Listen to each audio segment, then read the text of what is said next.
April brings a lot of delays, frustrations, twists and turns as Mercury stations retrograde right in the middle of the eclipse season, Venus enters the sign of her detriment, and two malefics, Mars and Saturn, come together.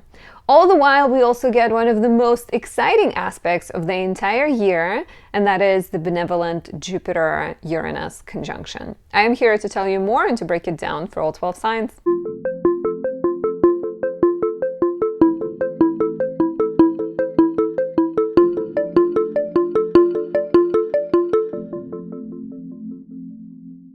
My name is Anastasia. I'm a traditional Western astrologer specializing in natal, relationship, and predictive readings. If you like my content and enjoy my work, please take a second to support me by leaving a like or a comment, subscribing, and pressing the notification bell. It really helps, however small it feels. It helps my channel grow.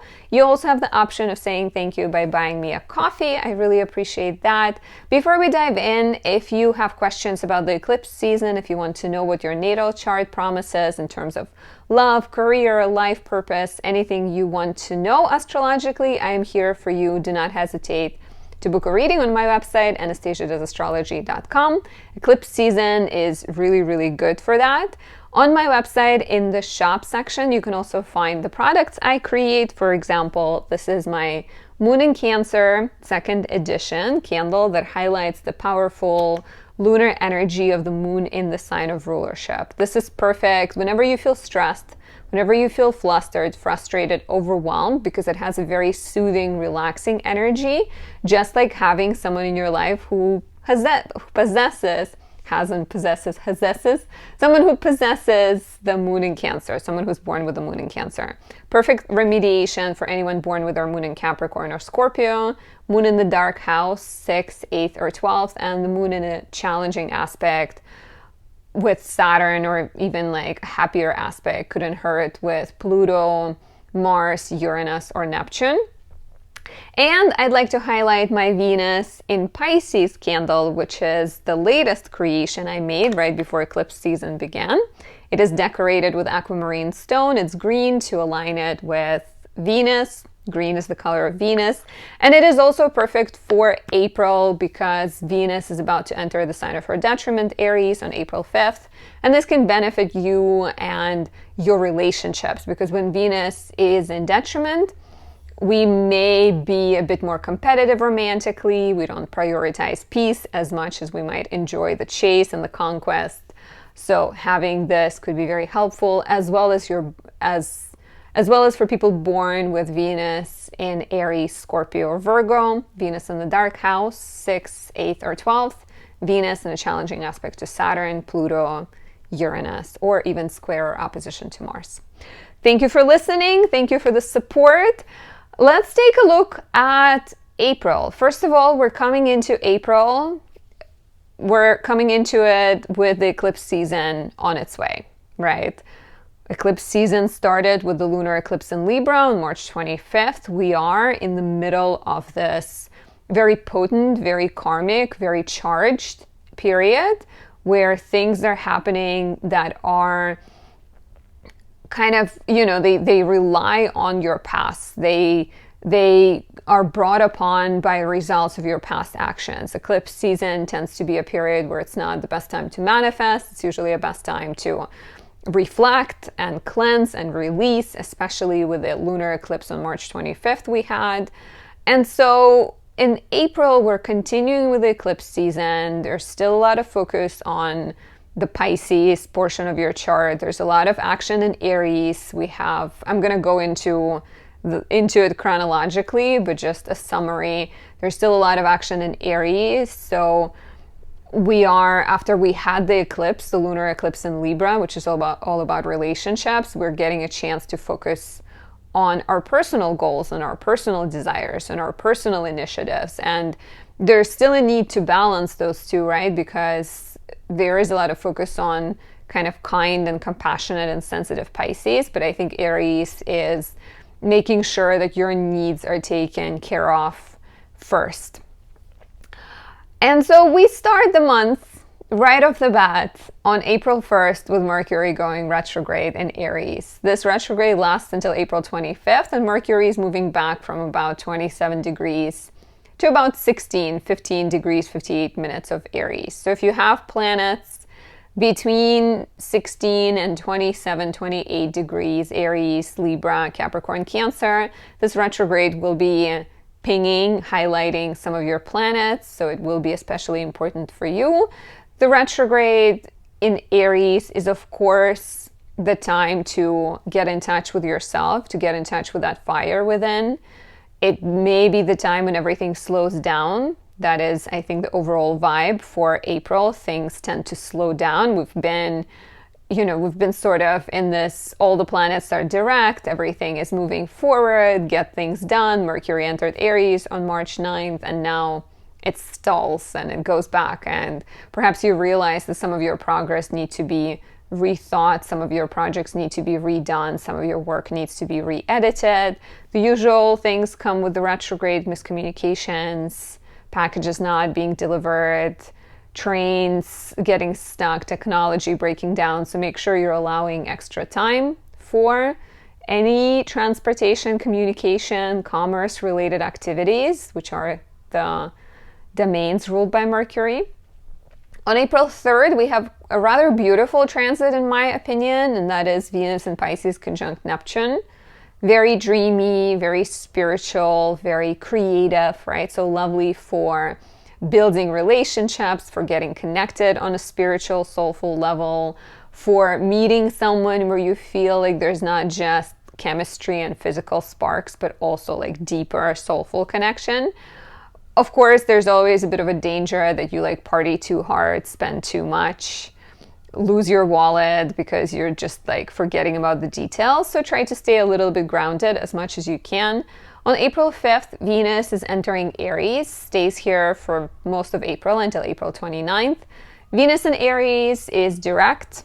She is courageous. She's like Xena the warrior, right? So we will feel this kind of passionate energy bubbling up, this desire for conquest. Romantically, you might enjoy going for people who present a bit of a challenge to you.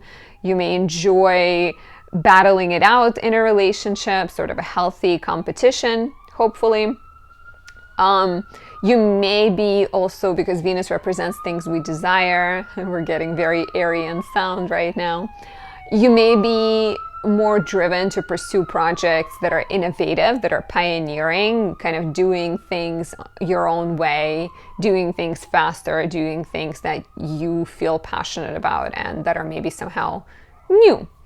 But yeah, watch out for the whole sort of like ego battles and choosing people who are wrong for you but exciting somehow. April 6th, Venus sextiles Pluto. This brings focus to your creative energy. This allows for more depth, for more passion, for sexual exploration. At times could be a bit obsessive. You sort of have like this very direct, passionate energy, but I think the sextile, the harmonious aspect to Pluto, can help you go after your goals and go after your objects of interest with in a more charming way.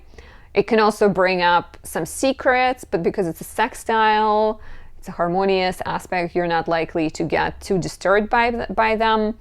But also like chances of a romance that is a little bit like clandestine and sort of hidden is more likely at this time.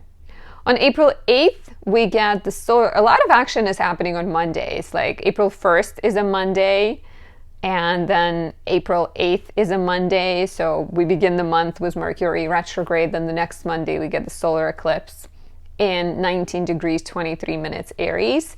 This is an interesting one. It has the potential to be frustrating because around the same time, we have the Mars-Saturn conjunction building.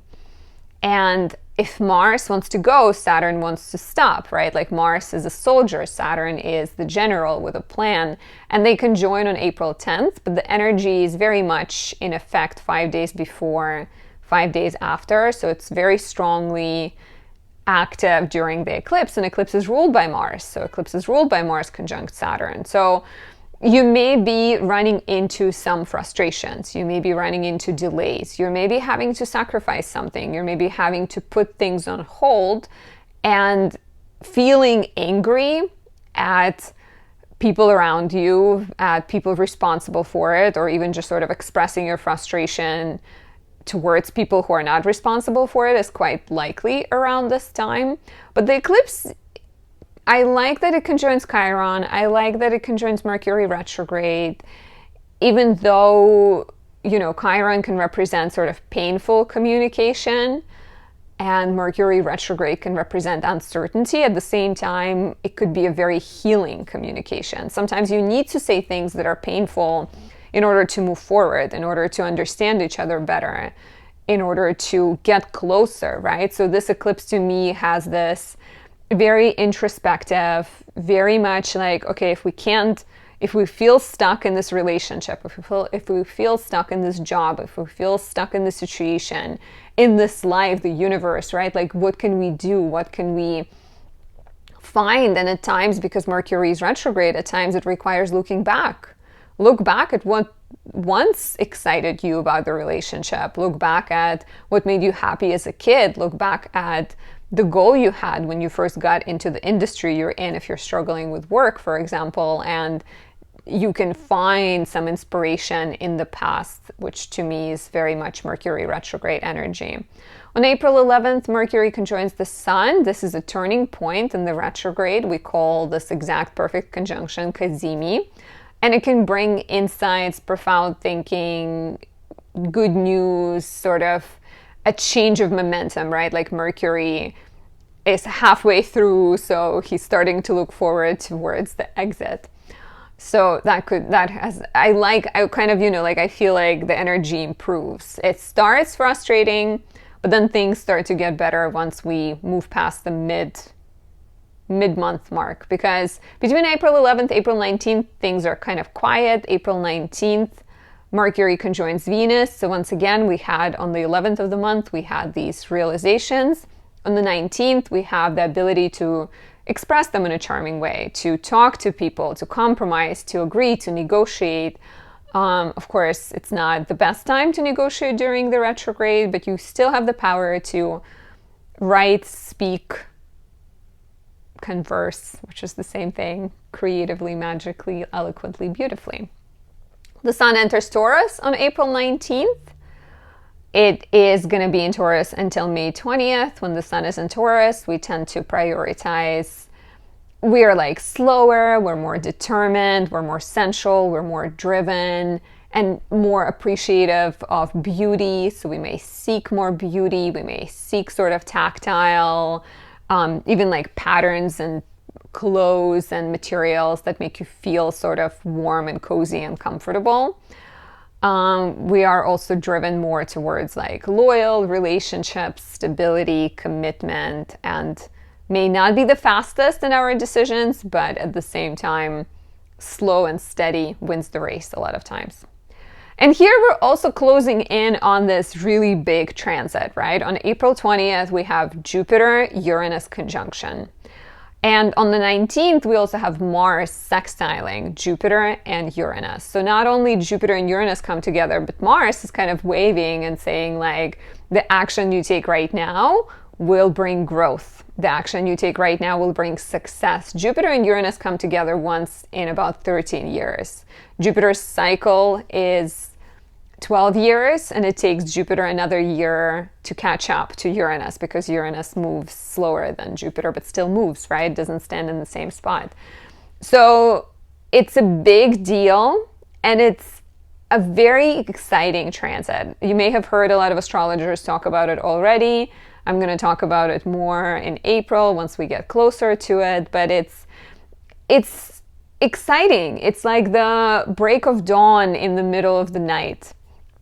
It's like unique answers, unique opportunities. Jupiter has to do with travel, expansion, growth. So you are finding ways to grow in life. And a lot will depend, of course, on the house in your natal chart. So in the Taurus part of your chart, there's a lot of opportunities for growth. And the fact that Mars is sextiling this, there's also that like good luck and desire to make changes and energy needed, and very much projects that you're starting right now have greater chances for success. You may also be getting sudden windfalls of money, sudden job opportunities, sudden sort of positive results. It's Jupiter and Uranus are in the yin sign. Taurus is the yin feminine sign. So those sometimes take a minute to develop. So there's also a chance that this transit brings an insight, a new idea, a unique opportunity, and then it takes a minute to get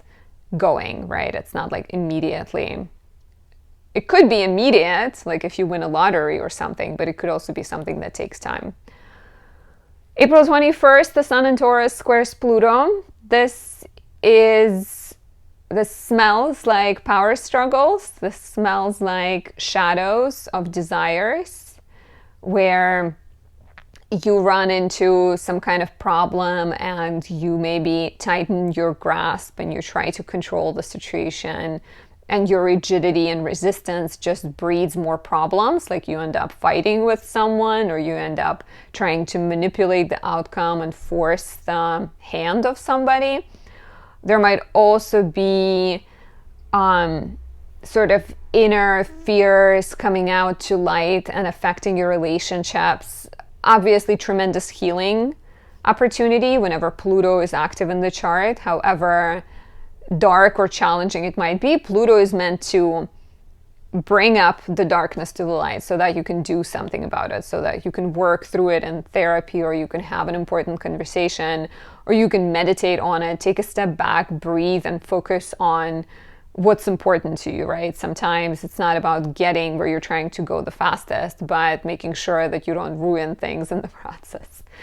On April 23rd, we have the full moon at 4 degrees Scorpio. It's a full moon in a square to this Pluto, right? So the sun just squared Pluto on the 21st, so the energy of the square is still here. It's still present, especially because the moon moves faster than the sun, and the moon would have just squared Pluto at the time of the full moon.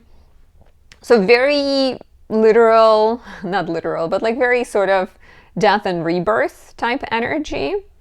Realizations about self, realizations about shadows of like community, shadows of your friendships, shadows of your connections leading to transformations. Maybe finding out secrets, maybe discovering some kind of important information that then leads you to transform your relationships, connections. I like that the ruler is Mars conjoining Neptune in Pisces. That could be a sign of forgiveness. That could be a sign of like, on some level, dissolution of things, but also the ability to move forward in a more compassionate way. You know that the situation is wrong for you and you no longer want to participate in it, but you do not hate the person that has caused you harm. April 25th, Mercury goes direct. It will be still in the shadow period until May 13th, which is funny because Mercury exits. It exits Aries on May 15th, so it's basically in the shadow for most of the time. April 29th, Mars conjoins Neptune, has the potential to be romantic and spiritual, inspired, right? Like Neptune is our dreams, Mars is the desire, the energy needed to reach our dreams, but there's always, it's a bit hard, I think, with Neptune to get the levels right. So the danger of Neptune and Neptunian transits has to do with getting the levels right and making sure that you're not, you know, being overly zealous, that you're not being overly paranoid or delusional and over idealizing people, or becoming a victim of a cult or something. So be careful. On the same day, Venus is entering Taurus. This is beautiful. She will be in Taurus until May 23rd. I really like May too because Venus will be in Taurus. She'll be hanging out with Jupiter. She'll be conjoining Jupiter. We're going to get a new moon in Taurus. It's just like a very, you know, Aries season brought up some friction and some tension. And then Taurus season, or I guess at this point we're already, Taurus season. But like the entirety, never mind. So Taurus season just has a bit more of a grounding. Let's work it out. Let's grow something, let's tend to things once we have maybe addressed and uprooted and brought a lot of things up. So Venus in Taurus is similar to the Sun in Taurus, but she has to do with relationships. She's just like naturally charming, naturally graceful. So we will be drawn to people who offer us stability. We will be more sensual, more sort of enjoying the finer things in life and slower moving and kind of just like, I think, more comfortable and more confident within ourselves. On April 30th, the last transit of the month is Mars entering Aries, stays here until June 9th. We're going to have Mars in rulership and Venus in rulership. Mars in Aries is direct, ambitious, courageous, no BS attitude, very much just do it, direct, entrepreneurial, independent, a leader, unafraid. So it's a great time to take action, to assert yourself. And I like that it's the steadiness of Taurus with still a little bit of Aries, because it will be easier, I think, to balance the two, the sort of let's just lay in the field and smell flowers energy of Taurus with the go-getter energy of Mars and Aries. So this is the overview of the month. If you want to know more, if you want to know what's ahead for you personally, become a subscriber on my website, anastasiadoesastrology.com.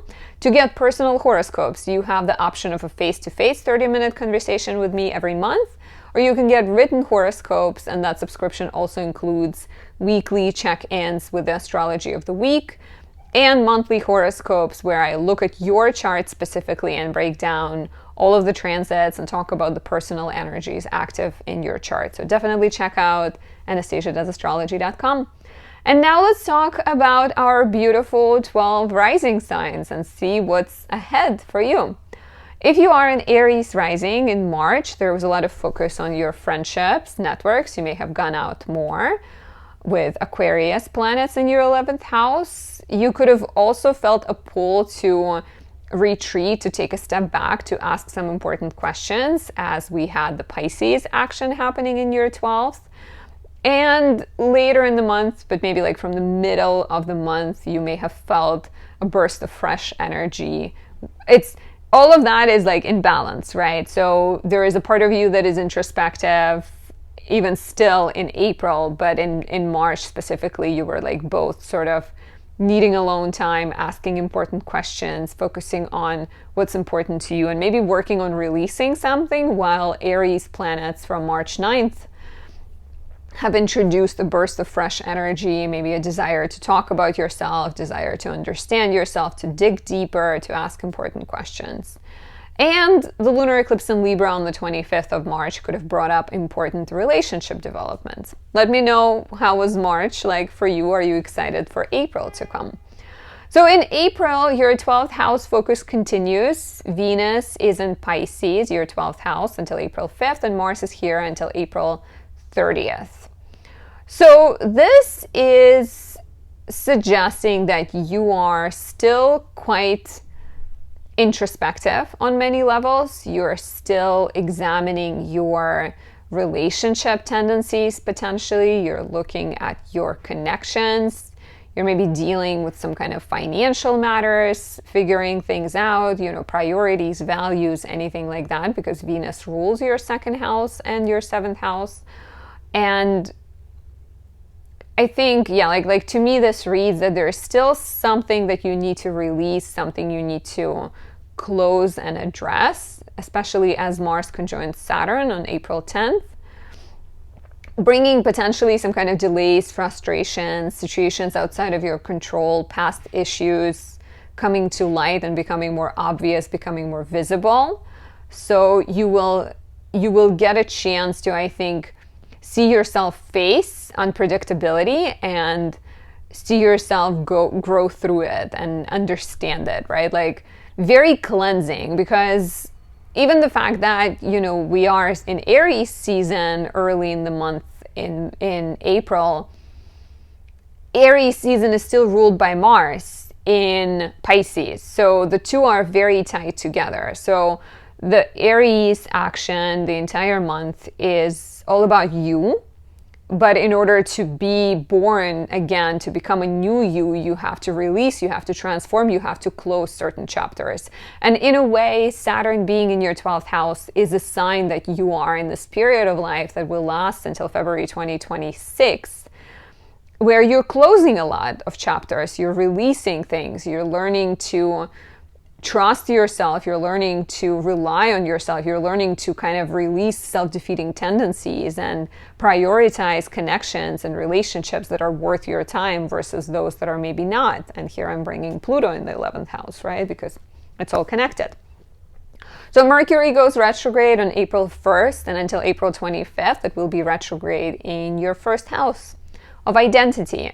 You're questioning your skincare, you're questioning your wardrobe, you're questioning your appearance, you're maybe reviewing things, you're maybe changing your look somehow, right? There could be a lot of, once again, like 12th house action. So like you're focusing on your mental health, you're focusing on spiritual pursuits, you're starting to do yoga, you're meditating more, you're wondering what your purpose is and how you can serve the world potentially. Changes to your health, changes to your diet, changes to your exercise routine are all quite likely here. Venus enters your first house between April 5th and April 29th, giving you more charm. You're more kind of direct, you're more blunt potentially, but other people find it appealing. And we get a solar eclipse in Aries here on April 8th. Once again, the solar eclipse is ruled by Mars-Saturn conjunction in the 12th house. So what needs to be released? What needs to be addressed? How can you accept yourself first, I think? How can you accept your vulnerabilities, accept your past, accept where you've come from, let go of the guilt, let go of the doubt, let go of the fears, right? With the 12th house. And the eclipse conjoins Chiron, eclipse conjoins Mercury, so it's an invitation to have tough conversations, to not shy away from difficult topics. There's also an invitation there to accept that you're vulnerable and that you maybe don't have all the answers and maybe you feel insecure sometimes, and that's okay. And there's also an invitation there to bring forth new beginnings, to bring new beginnings that offer healing to you and potentially to even other people. With the eclipse conjunct Chiron, you can be leaning very heavily into becoming a healer, into becoming like a spiritual worker or someone who uplifts and influences other people. Even if you do that in the context of a job, even if you help one person, I think you can, in the process, help the world. Another place of focus is Taurus this month, and this is your second house of money and values. The Sun is entering Taurus on April 19th, and then Venus follows on April 29th. So this is the last sort of third of the month. Could bring really good developments financially. On the 20th of April, we have once in 13 years Jupiter Uranus conjunction in your house of money and values. And Mars is sextiling it from the 12th house. So some type of like sudden development, financial windfalls are quite possible at this time. Buy a lottery ticket. So getting a promotion, winning a lottery, receiving a settlement you've been waiting for, starting a new career, and also just like valuing yourself more. You've been doing a lot of inner work, and the first like 10-15 days of the month are like heavy and emotional potentially and maybe a little bit frustrating. But then the last third of the month, you may feel more clear about how to move forward and, you know, what jobs to apply for, who to reach out to, what to study, what to invest into. So Jupiter and Uranus, very growth oriented and very positive. I think there could be like growth opportunities, confidence increase, new priorities, and then action you take that is aligned with those new priorities. And we also have a full moon in Scorpio, your 8th house, on April 23rd, which brings attention to your shared resources, debts, and taxes, and completes the chapter started with the new moon in Scorpio on November 13th, 2023. So I feel like here you are potentially figuring out how you can, or like how do you need to disengage from things that are not healthy. 12th house represents 8th house represents death and rebirth. Not only Scorpio does, but 8th house too. So does 12th house, but the full moon is happening in your 8th. It squares Pluto in the 11th. So to me, this also reads as like what connections are outdated, what friendships are unhealthy, who or what is dragging you down, and what can you release. And it could be about paying off a debt. It could be about kind of getting out of a loan or getting out of a mortgage agreement. I'm like missing a word. Like some kind of contract you sign. Maybe it's a lease on the apartment. That's the word. Like getting out of a lease or getting out of some kind of challenging contract and situation that you have maybe willingly or unwillingly put yourself in. So it's both financial, but it's also very like karmic and cleansing. And if you want to know more, if you'd like a personal horoscope, become a subscriber on my website, anastasiadoesastrology.com. And you can receive monthly insights that are very tailored to your chart and can help you navigate the month ahead. You can find that on my website, anastasiadoesastrology.com. Now, if you are a Taurus rising, in March, there would have been a lot of action professionally with Venus and Mars and Aquarius. You could have gone out more and sort of your social life would have been busy with a lot of Pisces planets in your 11th house. And then from like from second to the last third of the month, you could have also felt a little bit more introspective and more spiritually oriented, sort of balancing that social life and your social pursuits with a need for space and a need for alone time. We also had the lunar eclipse in Libra on March 25th, which could have brought attention to your health, to your workload, to your problems that you're solving, and encouraged a need for a better balance between your physical health and your mental health, between your duties and your need for space and rest. So in April, the focus on your friendships, networks, your dreams, your role in the collective still continues as we have Saturn, Venus, and Mars in your 11th house. There is a lovely energy on April 3rd and April 29th as Venus and Mars conjoin Neptune, which could be just, at a minimum, like a really nice evening with friends, but at a maximum, it could be perhaps some kind of connection, finding your community, feeling a sense of belonging, also feeling inspired to pursue your dreams. However, in April, there's also frustration, especially in the first 10 to 15 days of the month, because on the 10th of the month, 5 days before, 5 days after, Mars conjoins Saturn in your 11th house. So you may be running into some kind of roadblocks, some kind of delays, some kind of frustrations. Mars wants to go, Saturn wants to stop and think about things. So your passions might be really ignited and conflicts with friends are possible. Conflicts with people who hold the cards, hold the power are likely. But try to stay patient, right? Try to persevere through difficulty. Maybe take a defensive approach instead of becoming a tyrant who is non-conforming and immovable force. You want to be a little bit more flexible. Your house of spirituality and mental health is active all month. We have a whole group of planets hanging out there, and 12th house is your blind spots. It's your mental health. It's your spiritual interest, your imagination, and your healing, your kind of spiritual healing or your desire to become a healer. It holds both the shadow sides of your personality you're working on releasing, but also the sides of your personality that you're working on integrating.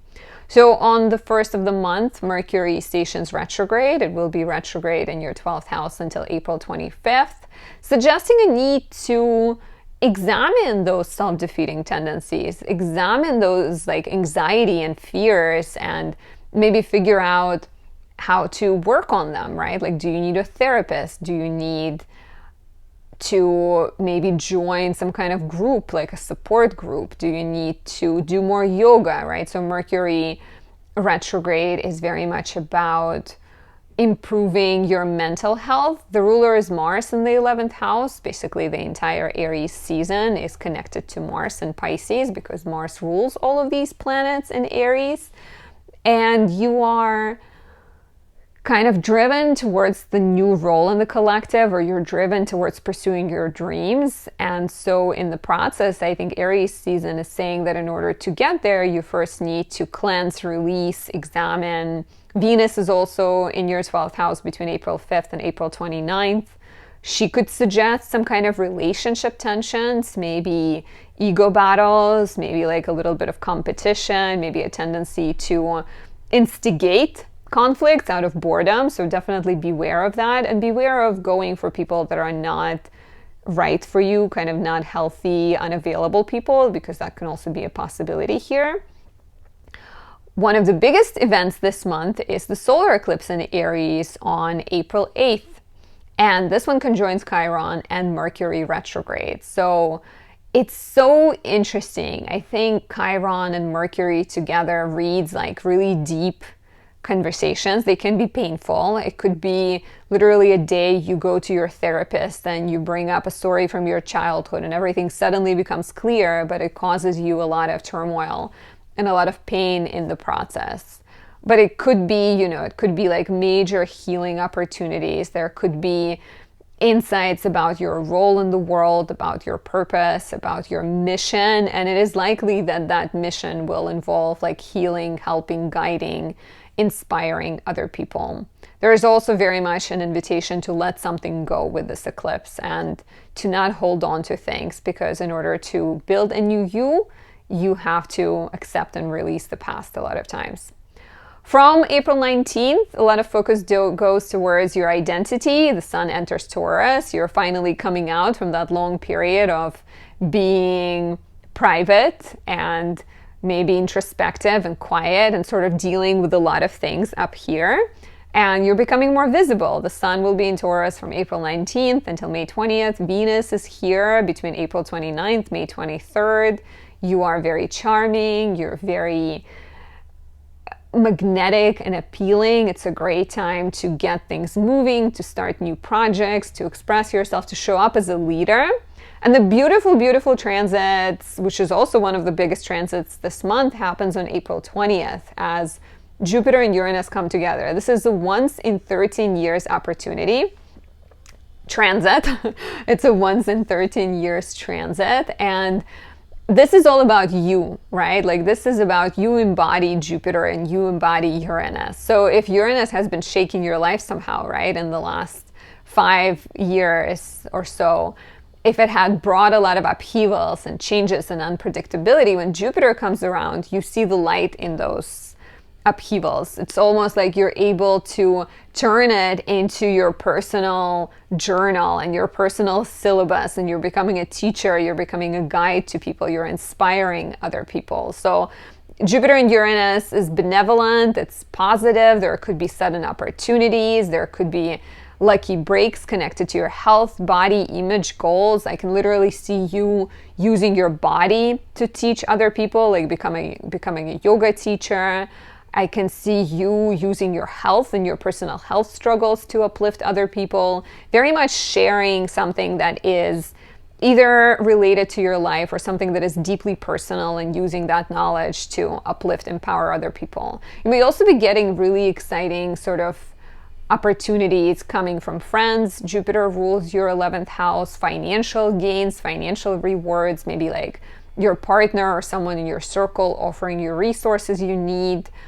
The yoga space that you need. So there is a lot of support right now towards you. And we get a full moon in Scorpio, your 7th house, on April 23rd. How interesting, right? All of this new beginnings in your first house, change in identity, and immediately on the 23rd of April, there is a need to look at the relationships and either release something or someone that doesn't serve you. Let's say you get a chance to go teach yoga in Bali, and your partnership just doesn't feel like it will survive the long distance. So the full moon in Scorpio could be about letting that go.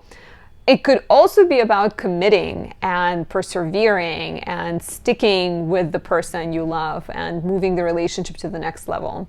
You may also be completing some negotiations. There may be some important business deals that you're moving through, contracts you're signing, and just important sort of one-on-one developments. Take a look back at the new moon we had in Scorpio in mid-November, because this full moon will be continuation of that. And if you want to know more, you can become a subscriber on my website, anastasiadoesastrology.com. To receive monthly horoscopes emailed to you, I take a look at your unique chart, see what energies are activated, which of your planets are active during the month, and send you a written report. Or you can become a VIP subscriber, and then you get a 30-minute consultation with me at the start of every month or at the end of every month, depending on when you book it. So moving on to Gemini rising. If you are a Gemini rising in March, you were focusing on legal matters, maybe dealing with some kind of visas, some kind of documents. You could have dealt with some education matters, took trips, explored new ideas, wrote and published your work with Venus and Mars and Aquarius in your 9th house. There could have been a lot of professional action with the Pisces planets moving through your house of career. And from March 9th, you could have experienced sort of a revival or a burst of fresh energy, where there would have been more opportunities to connect with people, to meet sort of allies and followers, or to just build a community. And the lunar eclipse in Libra on March 25th also highlighted your house of pleasure and children and romantic relationships, and encouraged you to either release a connection or maybe move it forward, or also just ask important questions about what is pleasure and what do you see for yourself in the future. In April, your professional focus continues quite strongly, because Mars stays in your 10th house pretty much the entire month, and Mars is the ruler of the Sun, Mercury, Venus, and the eclipse in Aries. So Mars in the 10th house of career is very much important, right? Even though Venus leaves Pisces and Mars is hanging out by himself with Saturn there, he's a big star. So April 3rd, April 29th could be really good, because Venus and Mars conjoin Neptune. You can feel inspired. You can feel a burst of new maybe energy, or feel more aligned with what you're doing, feel more connected to pursue new goals potentially. Early in the month, between April 5th and April 15th, Mars is conjoining Saturn. So that is not the funnest energy. That is actually, I'm kind of breaking up the first half of the month as a bit more challenging in the second half as things start to look better.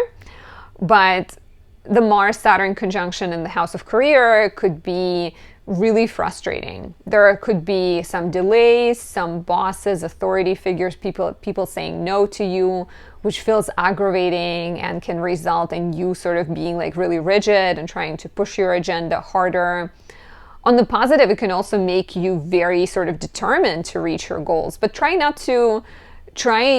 use this energy to sort of persevere through difficulty and to maybe work in solitude on your passion projects, instead of pushing against people who maybe are not trying to hurt you, but just working in accordance to some law or some document, some protocol.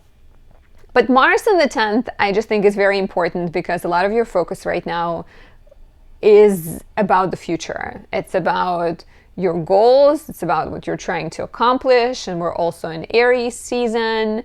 Aries is active all month. Mercury begins its retrograde on April 1st, and then until April 25th, it's retrograde in your 11th house of friendships, networks, community, hopes, and dreams. So maybe you're combing through your friendships and figuring out who is worth keeping or who is worth reaching out to, trying to build better alliances, trying to figure out your goals in the community, right? When we have Mercury retrograde in the 11th house, we may be also looking at how our desires impact the world at large and how we can serve the world better, how we can help the world better. So the fact that the ruler is Mars in your 10th house, I think ties really well together, because it's about your dreams, it's about your career, and it's also about community.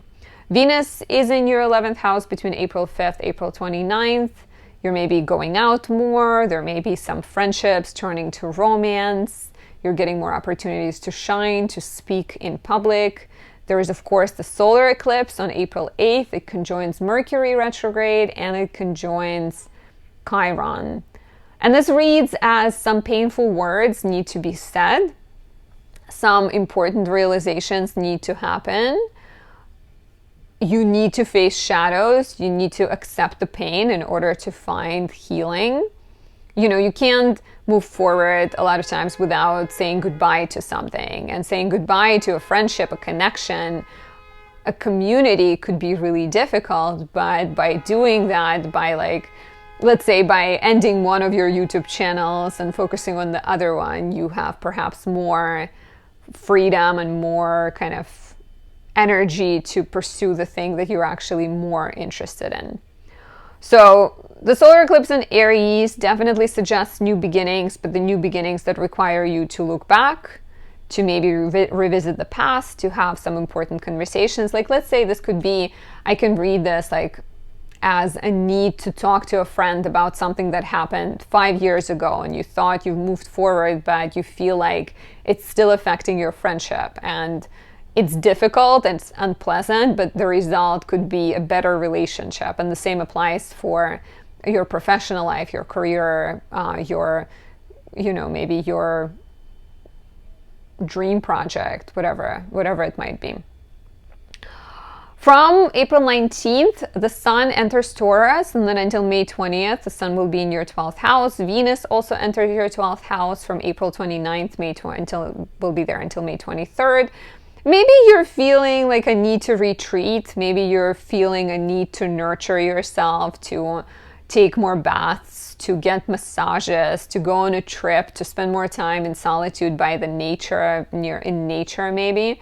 You may also be building up your spiritual practice and connecting with yourself. We have one of the biggest transits of the month or the year even here on April 20th, and that is Jupiter Uranus conjunction in Taurus. Happens once in 13 years. Mars is sextiling it from the 10th house. So this could bring a sudden opportunity to take your spiritual interest and turn it into something bigger. This could bring a chance to move because 12th house represents foreign lands, to become a healer. There can also be an ending of something. It's likely to be positive, but something needs to you need to release something. You need to close a chapter so that you can begin a new period in your life. I can also see good luck coming through these like spiritual healing, mental health, tarot, astrology topics. Like your channel gets a lot of views and you get a chance to present yourself to the world as a healer. On April 23rd, we have a full moon in Scorpio, your 6th house. This is also very interesting, right? We get all these new beginnings in your house of mental health, in your house of maybe resting, having more balance, focusing on spiritual work. And then we get a full moon on the 23rd of April in your 6th house, which brings attention to your workload, to your physical health, to your service to other people, even to your pets. And there may be some changes here. There's a completion of a chapter started with the new moon in Scorpio on November 13th. And there is an opportunity to finish a work project, to maybe get over a health issue, to declutter, to get rid of some things that are overwhelming you so that you can have space for these like new beginnings. You know, Gemini risings have a lot coming up for them. Uranus is going into Gemini pretty shortly. So you are very much in this period right now, I think, of like figuring out what is worth your energy, what is worth your time, what is worth your attention, so that you can become that Prometheus character who brings fire from gods down to earth and gifts it to humans when Uranus goes in your 1st house. If you'd like to know more, if you want an in-depth horoscope that is tailored uniquely to your chart, become a subscriber on my website, anastasiadoesastrology.com. I analyze your chart, I look at the transits to your planets, and send you a written report. You can also become a VIP subscriber and receive and get like face-to-face consultations with me every month. Now, if you are a Cancer rising in March, there was a lot of focus on your finances. Maybe you were paying off debts, handling some kind of agreements, contracts, inheritance matters with Aquarius planets in your 8th house. A lot of focus went to growth and expansion through education, travel, writing, publishing, legal matters with Pisces planets in your 9th house. And from March 9th, a lot of attention could have potentially gone to your professional life. And if you don't have a standard career, it could be something that you're known for in the world. So you may have, presented your work, become more visible, started a business, and just also started questioning how can you make more money, how can you reach your goals, how can you be more independent. The lunar eclipse in Libra on March 25th could have highlighted your house of home and family and brought up a need for better balance there, perhaps a need to put up better boundaries, a need to release a toxic situation, a need to work through a difficult relationship and potentially move or change your place of living. In April, there's still a lot of focus on the house of education, travel, writing, legal matters, and publishing. Saturn is here all month, all year. Venus is here until April 5th, and Mars is here until April 30th. I like April 3rd, April 29th. We have Venus and Mars conjoining Neptune, so you may be getting exciting opportunities that involve travel, education. You may be connecting with a foreigner, or getting a chance to go on a trip, or sort of receiving like a download or a vision in terms of what you desire, what you believe, what you're trying to accomplish. The first couple of weeks of the month can be rather frustrating because we have Mercury retrograde, and Mars in your 9th house is conjoining Saturn on April 10th, 5 days before. Give it 5 days after. So Mars conjunct Saturn can bring delays, can bring frustrations, can bring sort of rejection, right? Like a visa gets rejected and you have to reapply, or a professor sends you your dissertation back and you have to rewrite a large chunk of it. There might be some legal matter, like you're trying to get your business off the ground, make things official, and you run into some kind of roadblock. And the result could be becoming like really angry and sort of tyrannical and immovable in your approach. But if you stay flexible and dedicate this energy instead towards like working around and problem solving and maintaining your position before you attack again, this could be a powerful energy. But it just doesn't feel like April doesn't feel in the beginning like things are moving fast. So you got to be prepared for more slowdowns, more roadblocks, more not right now type energy, especially because Mercury goes retrograde on April 1st, and until April 25th, it is moving backwards through your house of career, and you are rewriting your work, you are redoing some of the projects, you're maybe addressing some like kind of miscommunications with bosses. It may be the time when they're sending you messages and you're looking at them and you're like, huh, what? This doesn't make a lot of sense. So that, like I said, the first couple of weeks of the month can be extra frustrating. On April 11th, we get Mercury Cazimi, so this could actually bring like a turning point and perhaps your professional life improving ever so slightly. Venus is also in your house of career between April 5th and 29th, and you have more charm in the professional context. Hopefully it helps you get through difficult conversations with bosses and figure things out. The biggest event of the month is the solar eclipse in Aries on April 8th. This eclipse conjoins Chiron and it conjoins Mercury retrograde. So to me, this reads as a need to accept that you are vulnerable, that you don't know all the answers, that it's okay to reach out for help.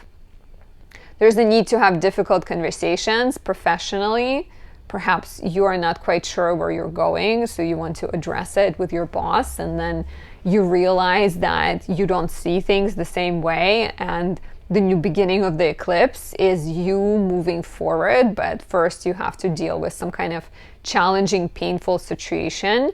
The ruler of the eclipse is Mars conjunct Saturn in the 9th house, so you know, your focus, your kind of larger focus lies in traveling, moving to a different place, teaching, learning, becoming a lawyer or dealing with some kind of legal matter, writing, becoming like a priest almost, right? Because ninth house represents sort of priests, astrologer, someone who's like influential and known for their knowledge. So, you know, eclipse season tends to be a bit like chaotic, unpredictable. So if you don't have all the answers immediately, that's okay. Do not force things and just be patient with yourself and with people around you. From April 19th until May 20th, the sun will be in Taurus. This is your 11th house. And we have another really beautiful and big transit, one of the biggest this year. That is Jupiter Uranus conjunction, which is a once in 13 years conjunction. It's happening in Taurus. It's happening in your 11th house. And so from like April 19th, April 20th, there's also going to be a lot of focus on your community, on your friendships, on your connections, on your projects that involve the collective and interacting with the collective, interacting with the masses. And Jupiter Uranus together is very benevolent. It can bring sudden opportunities. It can bring surprises. It can bring sort of breakthroughs that inspire new beginnings that involve a move, new beginnings that involve starting a business with a friend, or new beginnings that involve being like a traveling yoga teacher or something. So your network, your friendships is where it's at right now, and you can very much be getting those opportunities from people you know. Somebody messages you and they're like, hey, we are looking for the lead translator at this embassy, or lead diplomat or something like that. And you're like, yeah, sure, I'll do it. On April 23rd, we have a full moon in Scorpio, your 5th house. And as there's a lot of focus on your dreams and these new beginnings, you, with the full moon in Scorpio, you need to address your house of romance, pleasure, and children. And so I can definitely see this as a need to accommodate and compromise and make some adjustments to your, maybe, you know, the way you take care of your child, like needing to reach out to someone for help, like your parent, to help you take the kid to the kindergarten. Or maybe you are also realizing that some relationships have run their course and need to be released. Or maybe it's the opposite. Maybe you're moving forward in a relationship and you're saying like, hey, I'm going to be this like traveling yoga teacher. Would you come with me? And your partner is like, sure, let's do it. Take a look back at November 2023 when we had a new moon in Scorpio, because that would have been the new beginning that is now coming full circle and culminating. If you want to know more, become a subscriber on my website, anastasiaastrology.com, to receive monthly horoscope subscription. Monthly horoscope subscription includes weekly check-ins, you get discounts on all of my readings, and you receive personalized horoscope at the start of every month that breaks down the month, looks at your natal chart, covers the transits that are active for you, and gives you insights about better navigating your month ahead. Now, if you are a Leo rising, I'm going to take a sip to celebrate you Leo risings. So if you are a Leo rising, in March, you were focusing quite a lot on your relationships with Venus and Mars in your 7th house. Maybe you've been signing contracts, negotiating business deals, or just figuring out your relationship matters. A lot of planets were in Pisces, your 8th house, which is another house of relating with others, but more about money and resources. So you could have also been paying off debts, figuring out your financial strategy, trying to figure out how to maybe start a business with somebody, how to move with somebody, how to come to an agreement about, you know, how much you each share in a situation. Maybe also just being more like curious about finding financial abundance and trying to figure out ways to get there.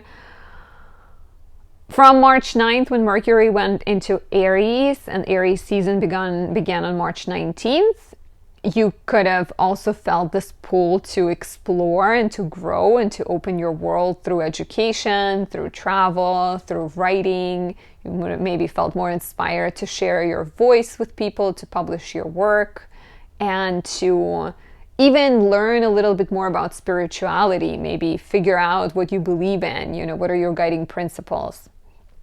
The lunar eclipse in Libra, your third house on March 29th, could have brought attention to your thoughts, to your communication, encouraged you to say what needs to be said, to figure out how to deal with neighbors, to maybe address some more challenging situation, to release people-pleasing tendencies, and also I think examine your immediate environment and what needs to be done, what needs to be changed, what needs to be released from your thoughts to your space around you. How can you declutter so that you can have more ability to bring forth the vision that you have, to bring it to fruition, bring it into real life. In April, we still have Saturn, Venus until April 5th, and Mars until April 30th in your 8th house. So you're still focusing on paying off debts, on dealing with loans and mortgages and getting even your taxes done, sort of jumping on the last, on the last car of the train. Oh yeah, taxes are always fun. So there is still a lot of focus on negotiating, partnering up, financial dealings. April 3rd, April 29th can be especially lovely because Venus and Mars conjoin Neptune. Could be easier in terms of coming to an agreement with people. Mars, however, conjoins Saturn on April 10th, and I'm thinking of the first kind of 15 days of April as more challenging because it's still the eclipse, Mercury is retrograde, Mars is conjoining Saturn. It just feels like Venus is also in the sign of her detriment, so it's not great, basically. But then the energy improves. But Mars-Saturn conjunction on the 10th of the month, 5 days before, 5 days after, definitely feels frustrating. Here we're looking at your house of partners, resources. So a partner may actually run into some kind of financial situation that affects you both. There may be debts that you are trying to pay off, and suddenly you actually need to take another debt and you thought you were making progress. There may be delays, frustrations, even disagreements surrounding resources and values. And I would invite you to breathe and to move through frustration with patience and kind of perseverance, and trust that with time you will figure things out. You'll have, you'll get the answers. It could also be lovely time to come up with a strategy. You can use this energy of sort of frustration to have a plan, to figure out step-by-step agenda on how you can overcome any ties you have to other people, right? I'm talking specifically about money, but 8th house also deals with, I feel like I owe this to this person, or they did me a favor and now I owe them a favor, or I can't change my life because of this, because of ABC. So working through these frustrations is important. Especially because Mars and Saturn rules the upcoming eclipse in Aries on April 8th. And Aries is just so active. So Aries is your 9th house. And so I think with the sun being here until April 19th? Yeah, until April 19th. And Mercury being here until May 15th. And Venus being here most of the month. There is a lot of focus or a lot of kind of desire for freedom you have, for freedom of expression, for freedom to write what you want, to move where you want, to travel, to kind of express your heart and your passion, right? Aries is a very passionate sign, but there are definitely roadblocks. Mercury goes retrograde between April 1st and April 25th, and you are needing to maybe rethink whether you have the right education, whether you have, everything that you need, where you have all resources you need. You may need to rewrite something. You may need to rethink your beliefs and also your vision of the future. Definitely I can see this as needing to take some exams, needing to kind of address some philosophical debates, needing to figure out where you see yourself living. And then the solar eclipse on April 8th brings in some important conversations, maybe potentially difficult conversations. I think your goal here is very much to find freedom and to find, to start new projects, to pursue new heights, to become a teacher, to move to a different place. But in order to do that, you first have to face some kind of frustration, right? And frustration could be connected to the resources. You don't have enough resources right now. You are depending on somebody else. You are a single parent and you are living off the governmental support, or you are a young parent and you're relying on your spouse to support you. So it's like I said, early in the month, I definitely feel like there's a lot of frustration and very much a need to examine how you attach yourself to other people, what kind of agreements you have. Maybe you're negotiating something and like you're needing to be very kind of thorough as you move forward. The solar eclipse on April 8th conjoins Chiron, it conjoins Mercury retrograde, so you're having deep conversations. You're looking back at your old goals, old dreams, and needing to potentially acknowledge something and get realistic about what is possible and what isn't possible, and then move forward from that. Yeah, could be very healing, could be an interesting one. I could also see for some of you from like these deep realizations about yourself, about what limits you or what frustrates you, coming the new course that you will teach other people, or a new writing project, or a new some kind of creative thing being born that redefines your role in the world. From April 19th, things start to look a little better. They start to look a little nicer. The sun enters Taurus, your 10th house, on the 19th of April. We'll stay here until May 20th. Venus joins the sun on April 29th. And then on the 20th of April, we get one of the biggest events this month and all year. And that is the Jupiter Uranus conjunction, which is something that happens once every 13 years. So it's very rare. If you look at when it happens in Taurus, it happens even more rare. But the Jupiter Uranus in general come together once every 13 years. So here we're looking at your house of career, and the sun is in your house of career. And I feel like after you've gone through this like deep turmoil and you wondered what's holding you back and what kind of education you need to get and what kind of relationships you need to change, what kind of projects you need to like let go of potentially.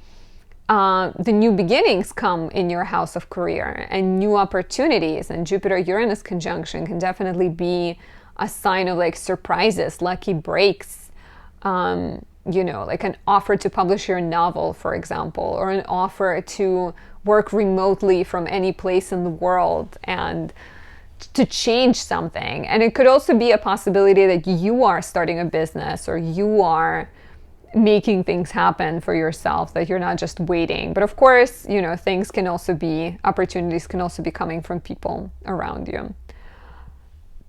On April 23rd, we get the full moon in Scorpio, your 4th house. This is a completion of a chapter in the home, family, and living situation that got started with the new moon in Scorpio on November 13th. So take a look back.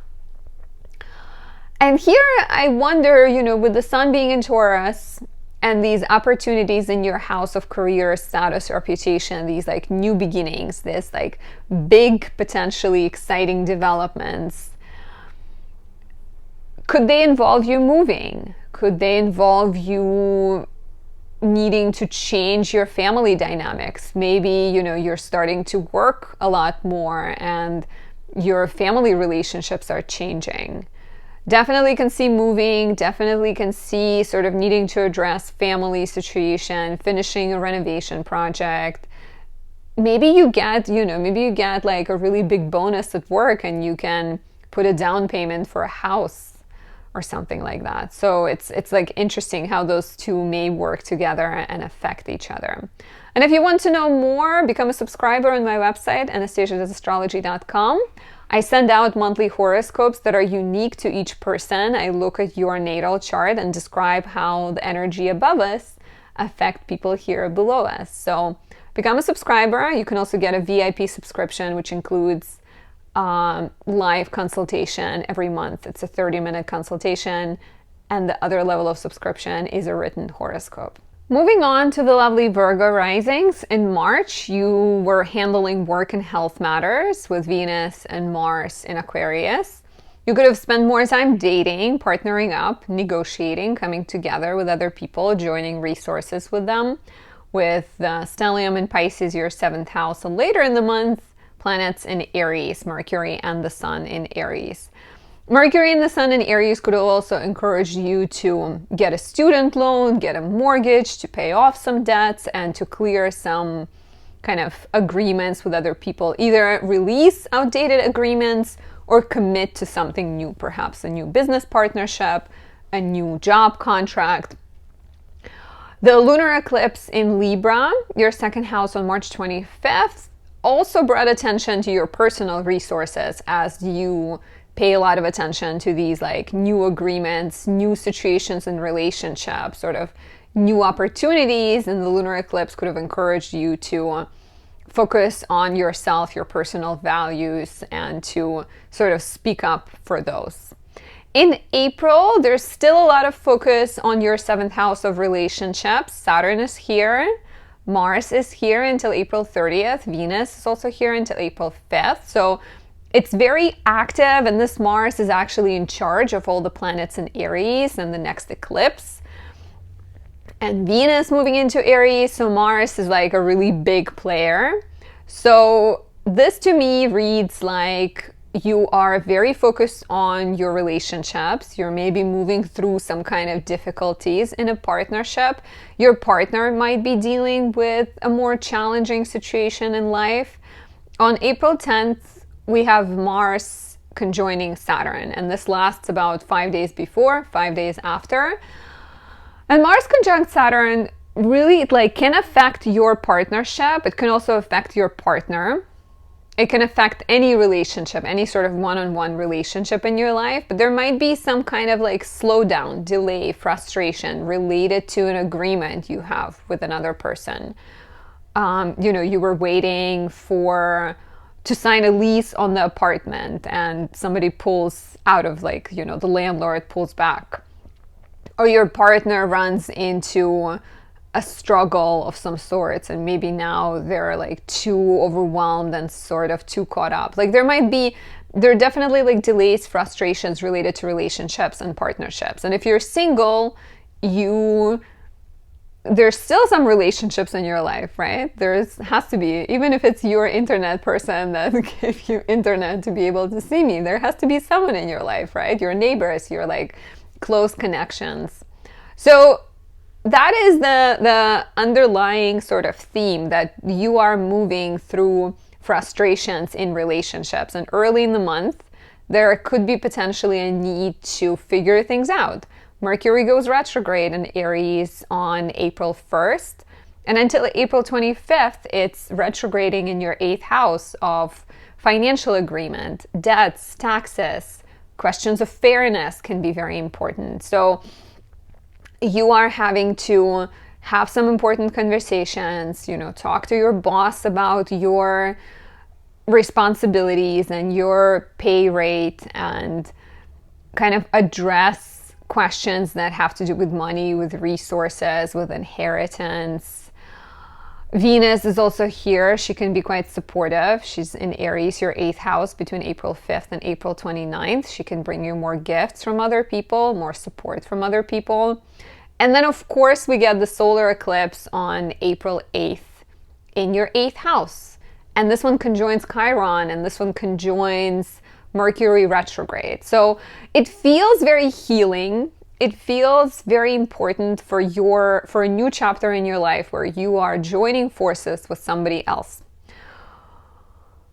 In the process, though, you may need to address some shadows, right? Like the Chiron Mercury retrograde conjunction makes me feel like you're talking about the way you were hurt in the past, or the way your relationship with money may have been impacted by your, let's say, your father's gambling problem or something. So you're being very vulnerable. You're talking about all of these uncomfortable things. They don't have to be about money, but you're addressing things, and then you're getting a chance to either move closer or to let go of a connection that doesn't serve you. But I think there's definitely opportunities to build more trust in a relationship.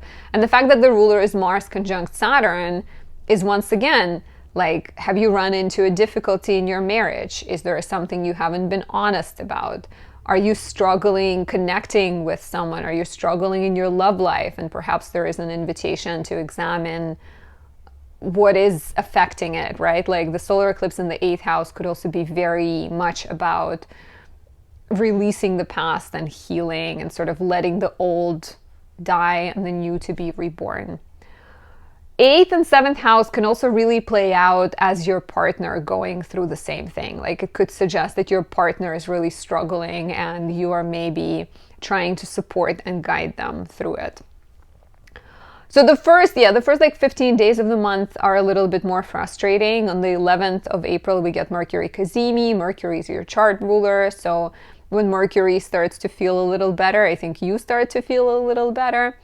On April 19th, the sun enters Taurus, your 9th house. You set your sights towards new ideals, new projects, new trips, new education, new writing project. And then we get this beautiful Jupiter Uranus conjunction in Taurus on April 20th.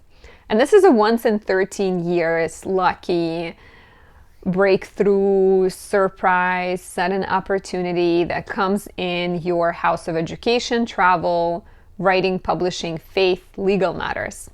So opportunities to teach, opportunities to be the person who influences lawmakers, or opportunities to become a lawyer, opportunities to even like winning some kind of case that you have been on is likely. A chance to teach that maybe involves traveling, or it involves moving, like you get an offer to be a teacher in a country of your dreams maybe. So that is really beautiful, and that is quite lovely. And then we get a full moon in Scorpio, your 3rd house, on April 23rd, which is a completion of the chapter started with a new moon in Scorpio in November 2023. And this is very small. 3rd house is your everyday life. It's your communications, technology you use. It's your daily commute. And here you're looking, the full moon is always the tension between the sun and the moon. And so the sun is right there in your 9th house. Jupiter and Uranus are still conjunct. So as you pursue these like big dreams, as you're moving, as you're starting new projects, as you're finishing your studies, or you're becoming more influential somehow, you're publishing your work, right? The full moon in the 3rd house is saying, yeah, but start small. Make sure that you have time for it. Make sure that your schedule is organized. Who's taking care of your kids? Who is, like, where are you going to eat? Like, do you have sort of space for it? Are you ready? So like the full moon in the 3rd house really asks you to focus on the smaller things, to maybe like declutter, to streamline your routine, to have important conversations, to change your schedule before you jump ahead and take on this new chapter in your life. If you want to know more, book a reading with me or become a subscriber on my website, Anastasia.astrology.com. To receive monthly horoscopes emailed to you at the start of every month. They are unique to you. They take into account your chart and your personal planets and describe how the transits affect you. You can also get a VIP subscription, which includes a face-to-face 30-minute conversation every month. Check out my website. Next, we have the lovely Libra rising. So if you are a Libra rising in March, you were potentially coming up with creative ideas, maybe dating, maybe spending time with kids as Venus and Mars travel through Aquarius. Your workload could have been heavier as you problem solved and maybe, even like volunteered, helped at animal shelters. I know there's at least one Libra rising that does that. All the Pisces planets brought attention to your work, to your health, to your diet, and kind of suggested a need to come up with a better balance, to create better balance there. We also had the lunar eclipse in your first house of identity, ruled by Venus in the sixth house, sort of inviting a cleanse, inviting you to bring something new, but first release old fears, old habits, old ideas of yourself. So you are, as a Libra rising, you're very sort of front and center, both in March and in April. And then Aries season, of course, which continues in April, brought attention to your house of agreements, partnerships, and relationships. And everything is connected. As you release the old version of yourself, you are very much welcoming new beginnings in relationships. So for some, you're maybe releasing relationships so that you have more freedom to work on yourself. For others, you're working on yourself so that you can keep going through with a relationship or work on a relationship. So in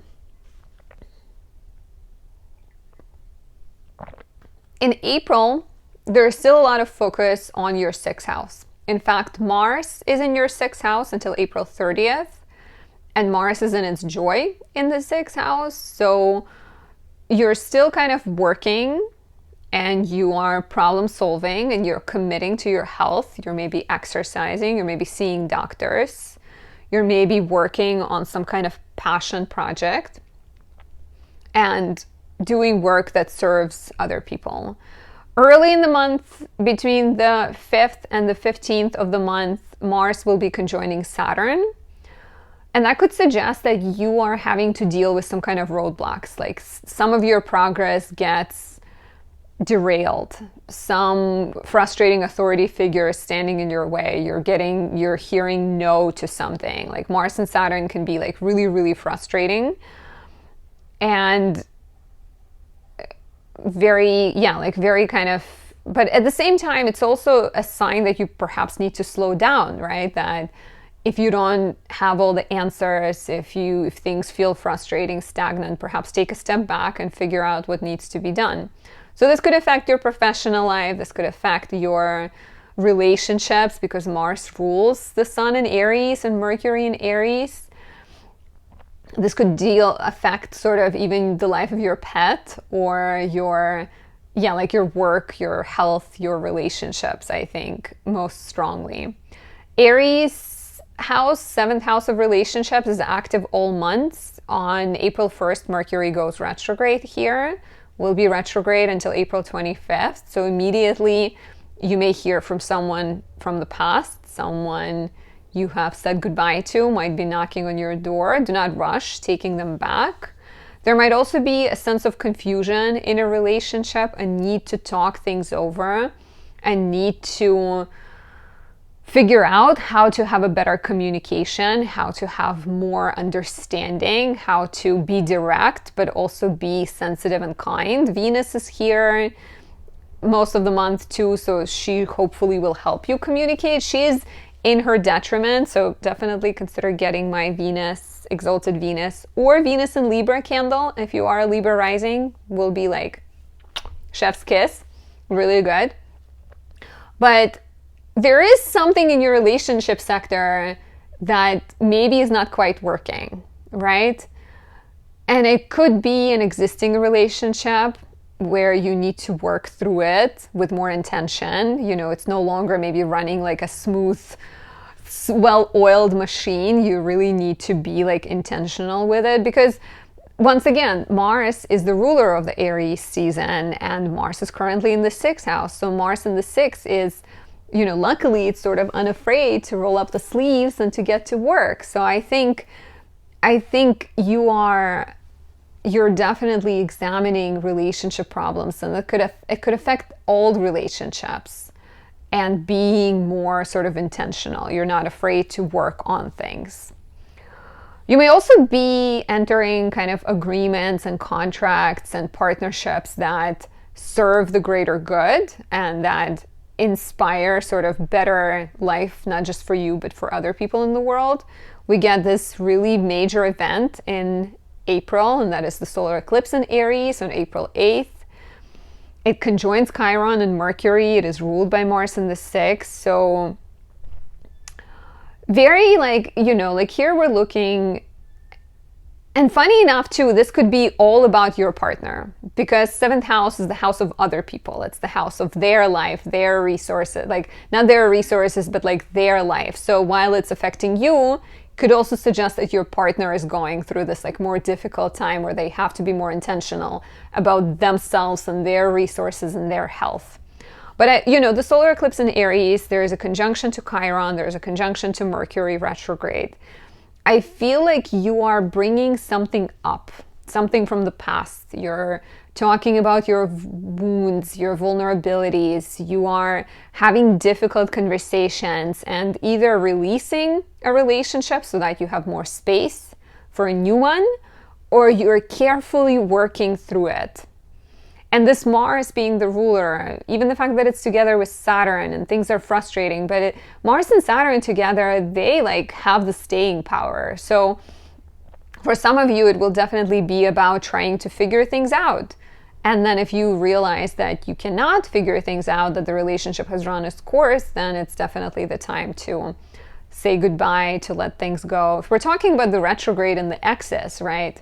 Could it be an ex that came into your life and you're debating whether to give it a try or not? So very much, if you don't shy away from honesty, from addressing the pain, from talking about difficult things, you can grow through them. And maybe, yeah, maybe for some of you, you're literally examining your childhood and how your parents' relationship affected you and how it's still affecting your life now. From April 19th, From April 19th onward and until May 20th, Venus and the Sun. So Sun enters Taurus on the 19th of April, stays until May 20th.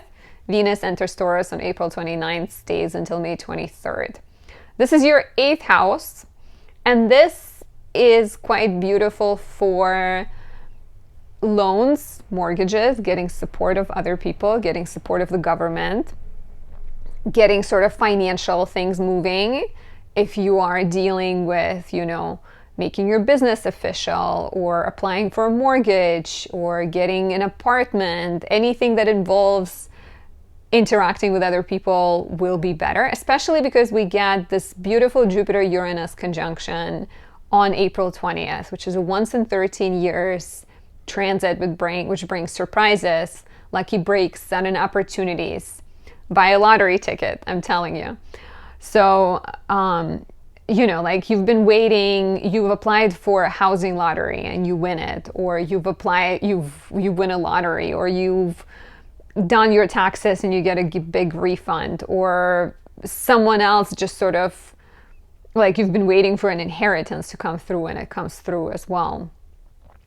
And because 8th house represents your partner's money, it can also suggest that they are experiencing really good fortune, and because you're with them, you're kind of benefiting in accordance to their gratitude or their generosity. And then on April 23rd, we have a full moon in Scorpio, your 2nd house, which brings attention to your personal resources, your personal values, and it also is a completion of a chapter started in November 2023 when we had a new moon in Scorpio. So here you are maybe paying off personal debts. Maybe you're using these new resources to close a personal debt. Maybe you're finishing some kind of financial matter. Maybe you're making investments with this full moon. Take a look at like what was happening with your finances in November.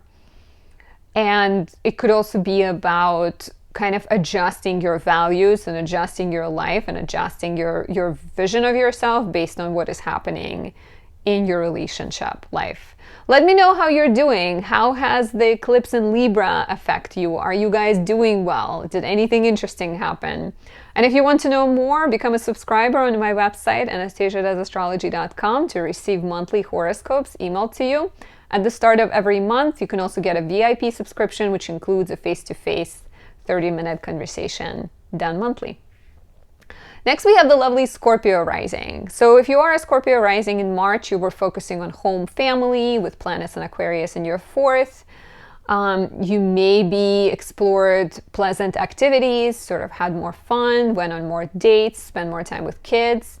as we had the Pisces new moon and planets in Pisces in your 5th house. And you handled more work matters, addressed some health concerns, started working out, maybe went on a new diet with Mercury entering Aries on March 9th and then the Sun going into Aries, as well as the lunar eclipse in Libra on March 25th could have also highlighted any self-defeating, unhealthy habits you might have, encouraged you to address some relationship tensions and find better ways, I think, of connecting your everyday life with your spiritual life, connecting your physical health with your mental health. In April, there's still a lot of focus on the sector of pleasure, self-expression, so you're working on creative projects, the house of sex, the house of love, children, so you're maybe trying to make something happen, dating, or making a baby, right? As Venus is in your 5th house until April 5th, and Mars is here until April 30th. Early in the month, things might feel extra frustrating. You may be getting a no, you may be feeling like your creative project is requiring more knowledge that you have, or you're getting a negative pregnancy test, or your relationship feels a little bit stagnant and difficult because Mars conjoins Saturn on April 10th, 5 days before, 5 days after. And that brings delays, frustrations, kind of slower progress, or almost like a sense that there is no progress. So, of course, this is an invitation to slow down and to review and revisit. There's a lot of planets at this point in your 6th house. Mercury, the Sun, Venus goes in on April 5th. Mars goes in later in the month. We're going to have an eclipse here. Mercury's retrograde here. So all of this focus on the 6th house with the ruler Mars being in the 5th house. Mars, of course, wants to become a parent. It wants to start that creative project. It wants to start the relationship. It wants to maybe have more fun. But this focus on the 6th house says that you have to be thoughtful. You have to problem solve. You have to figure things out. Mercury goes retrograde between April 1st and April 25th. So you're literally looking back over, like, let's say it's a pregnancy, right? And you find out that you didn't get pregnant. So Mercury retrograding in the 6th will be like, okay, maybe I should focus on my breathing. Maybe I should eat healthier. Maybe I should move my body. Maybe I should focus on thinking happy thoughts. So Mercury retrograde, and replace pregnancy with whatever it is you're working on, right? Whatever it is Saturn in the 5th house is representing, this sort of creative child that you're birthing, or romantic child, or something that you're birthing right now, right? So there is an invitation with Mercury retrograde to declutter, to maybe rethink your habits, to redo some work, to bring in better routines and better protocols in your life, even rethink your work life, because maybe your work is extra frustrating and it's not giving you any time to work on the creative projects that you want to work on. Venus is also in Aries between April 5th and April 29th. If you're single, you may start noticing someone you work with. You might be going out more with colleagues and maybe meeting someone through that.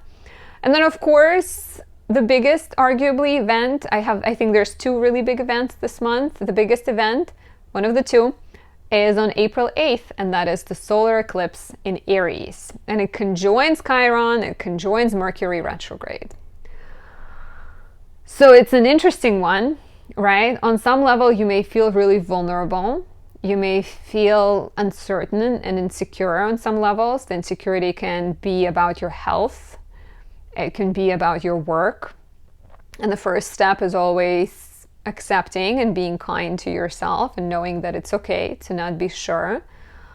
There might be some painful conversations. There may be important conversations you need to have in order to heal. There may be a need to, once again, sort of be more determined when it comes to your health. But I think something needs to be brought into the open. Something needs to be addressed in order to have a better relationship with colleagues, better professional life, better sort of work-life, work-health balance. Yeah, and the ruler being Mars in the 5th house, I think you're very much like in the trenches and needing to figure out like what's worth sacrificing for, what's worth committing to, so that you can get to that place of like pleasure and joy and satisfaction. From April 19th, the Sun enters Taurus, so we're in Taurus season for the next month. Venus later Taurus on April 29th, and you're focusing on love and business and connections, relationships, contracts. I love, love, love that Jupiter conjoins Uranus in your 7th house on April 20th. This is once in 13 years. Very lucky conjunction. It brings kind of rapid developments, speedy sort of opportunities, lucky opportunities, surprises in the house of partnership. So sticking with the same example of pregnancy, right? Maybe that's when you get pregnant. Maybe things sort of start to look up, like the sort of light breaks through the darkness and the night ends and things go well. So yeah, you can expect surprises, opportunities related to love, related to business, related to contracts, agreements, sort of people. You're looking for an agent to sell your house, they come in, or you're looking to date and you go on this magical date. So there's a lot of exciting possibilities here. And then on April 23rd, we get the full moon in Scorpio in your 1st house. And this is interesting because this is a completion of the cycle started in November 2023 when we had the new moon in Scorpio. And I wonder, with the developments happening in your house of relationships, right? Even if you're single, the developments happening in business, in agreements with other people, in your kind of sense of interacting with other people.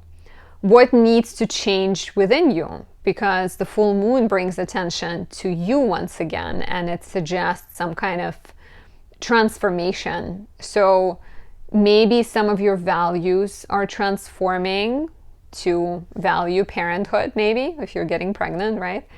Maybe you are needing to kind of compromise a little bit more so that you can move in with your significant other. Maybe you're just... Yeah, like the full moon squares Pluto in the 4th house, so it can definitely suggest that there is some kind of personal transformations that involve home, family, and living situation. But it could also be like a lovely chance to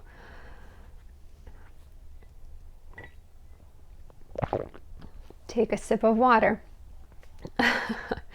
Like a lovely chance to examine how you are presenting yourself in the world, how you know who you are and who you want to be. And even without looking at relationships, but sort of change yourself and make positive improvements to yourself with everything that's going on in your life. I feel like I almost lost my cool with the lack of water. So yes, this is it. Let me know how it resonates. And if you want to know more, book a reading with me on my website, anastasiadoesastrology.com. You can also become a subscriber and receive monthly horoscopes sent to you at the start of every month, guiding you through the month, giving you advice, and helping you maximize the positive transits and avoid the more challenging ones. If you are a beautiful Sagittarius rising in March, there was a lot of focus on your mind with Venus and Mars and Aquarius as you brainstormed ideas, connected with siblings, neighbors, communicated, wrote, and maybe took some exams. You could have also focused a lot on home, family, and living situation, making some improvements or connecting with loved ones with the Pisces stellium in your 4th house. And Aries season and Mercury entering Aries on March 9th could have introduced more fun into your life, more conversations about love, more dates, more opportunities to spend time with children and explore passion projects. And of course, the lunar eclipse in Libra also highlighted your house of friendships, networks, suggested that there are certain changes. Maybe you are releasing an old version of yourself, caring less about what people think and getting more in touch with your true self.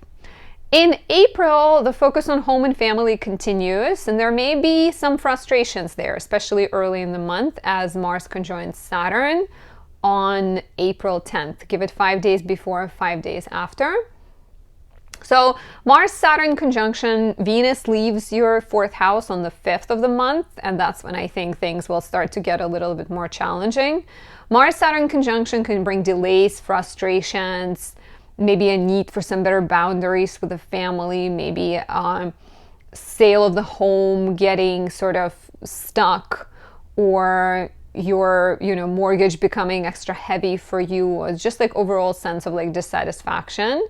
And the invitation here is to try to be patient and to try to work through it with honesty and with kindness, and try to sort of problem solve. If you feel unhappy with your living situation, start small. Start by taking a step back and figuring out the best strategy that can help you get to where you will feel more happy. Aries sector of your chart is active all month. On the 1st of April, Mercury stations retrograde here, which could bring someone from the past into your life, and maybe you are exploring whether that connection has any juice, any potential, right? There can also be a sense of rediscovering the spark in the relationship, maybe addressing some excesses in life, some bad habits, because too much fun can also be destructive for you. You're maybe feeling a little stuck in terms of parenthood. Maybe your child is actually going through a more difficult period and you're having to reassess how to help them. And so romantic, creative, pleasure, and children are some of the topics that are coming up here. On April 11th, we have Mercury Cazimi, so that might be the time when you're starting to get some answers. But early in the month, things may feel really frustrating, especially because we have such an amount of planets in Aries. Mercury, Venus, the Sun, North Node is here, right? So Eclipse is happening here on April 8th, and the ruler is Mars, and Mars is conjoining Saturn. So it's like all of the things that you would rather do get like blocked, delayed, stuck, frustrated. So you're having to move through things with patience. The solar eclipse on April 8th conjoins Chiron and Mercury retrograde. And this could be the time of kind of painful, challenging, yet very important conversations with children, with your romantic interest, with your creative partner.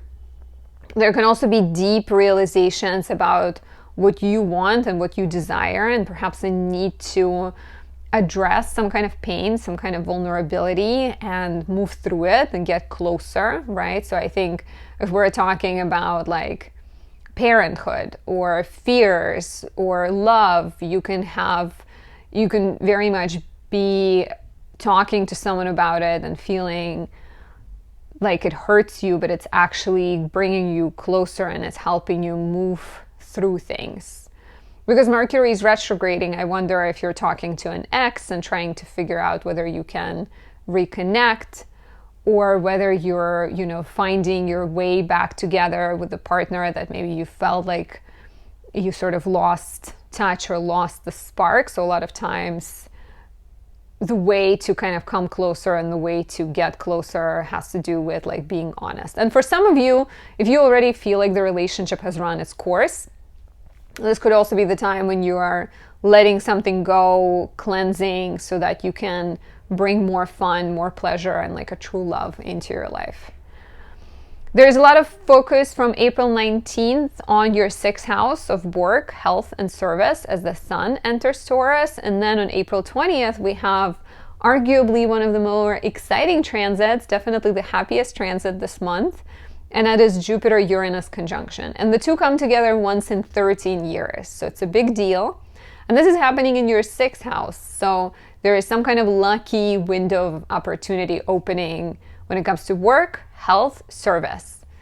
You're maybe taking on a big new project, a work project, or you're taking on, maybe you're becoming a fitness teacher or a guide for other people. You're like choosing some kind of project that will serve other people and improve other people.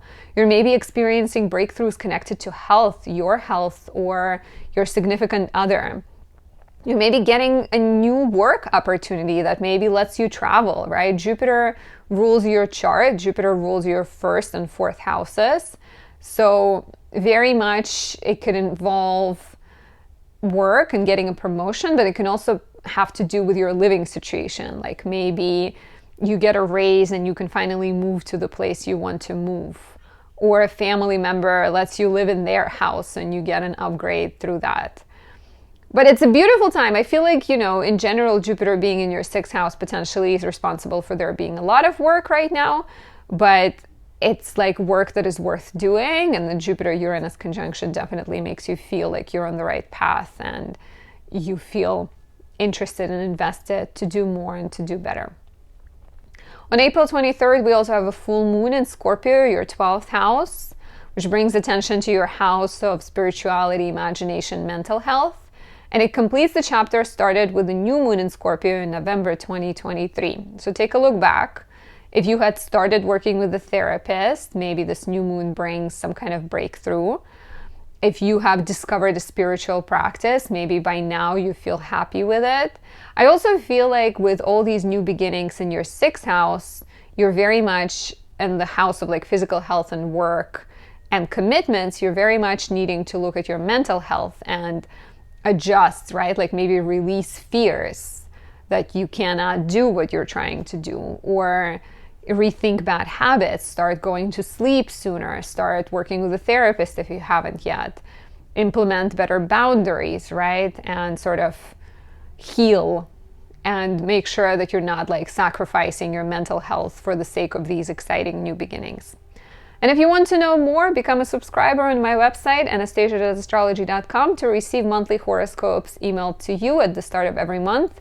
They are unique, personalized, and tailored just to your chart, and contain advice for the months to come. You can also get a VIP subscription to talk to me face-to-face every month.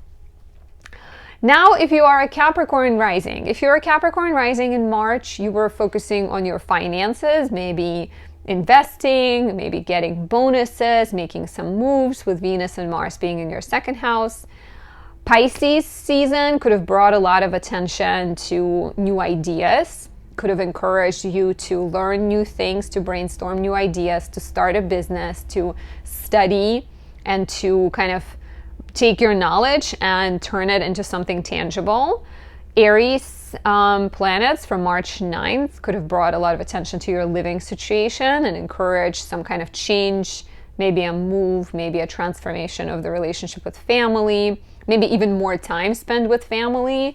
And then the lunar eclipse in Libra on March 25th also highlighted your house of career.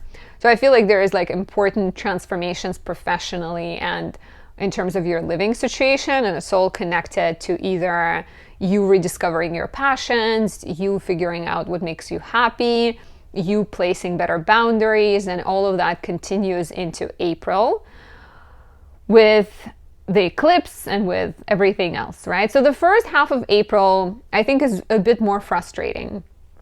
We have your 3rd house still active. Venus leaves on April 5th, and Mars is here until April 30th. So between April 5th and April 15th, Mars and Saturn are coming together for a conjunction.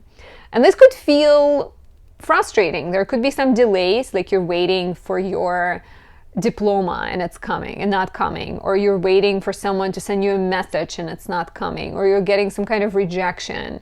Do not look at it as like a no forever. Just look at it as a temporary not yet, because that's what it seems, that's what it often means.